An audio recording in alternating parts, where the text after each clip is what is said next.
UWL's Black Student Unity held their annual Reflections of Ebony event this afternoon. And the Student Union is to celebrate the entire BSU team during Black History Month for their efforts on campus.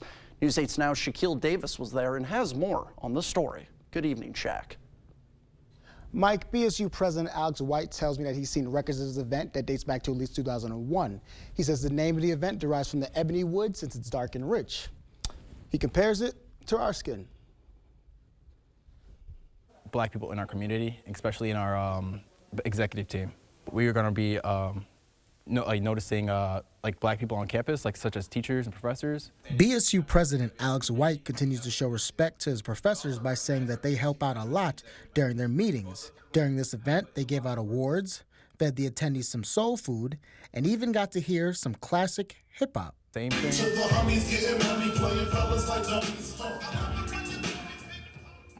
Oh my gosh.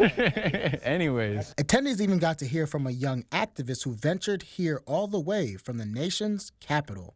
St. Clair, she has many rewards. She's an alumni from Brown University. She's wrote many books about black hair. There's 2 books about black hair. My paternal grandfather's name was Sinclair, and my mom really liked the name, but she wanted it to be ST instead of SIN for some reason, and so she named me St. Clair after my paternal grandfather, and then Detrick is my mom's last name, and Jules is my dad's last name. She's also filmed 2 movies and says it was her that reached out to UWL first to see if they could accommodate her. When I first reached out, I didn't know about the Reflections of Ebony, but I, created this photo book a couple years ago, My Beautiful Black Hair, 101 Natural Hair Stories from the Sisterhood. And so I've been going around to college campuses and sharing stories from the book. During these visits, she'll speak out on natural hair movements and self-love. One of my little sisters, Chloe, was bullied for having an afro when she was 4 years old and became really self-conscious about her hair. She said it was that moment that led her down this journey, but feels that a lot of us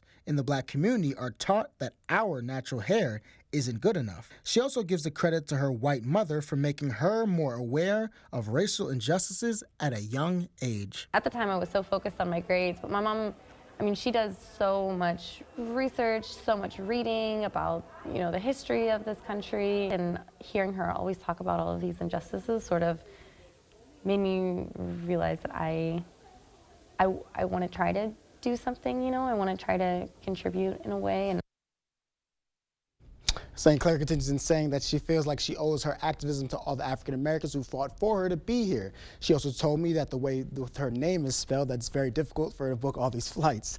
Finally, she's also very excited to be in Wisconsin for the first time. She'll actually be headed to Milwaukee soon, but unfortunately, she won't be able to attend a Bucks game. Mike. Shaq, thank you very much. Shaquille Davis reporting live in studio. Thank you.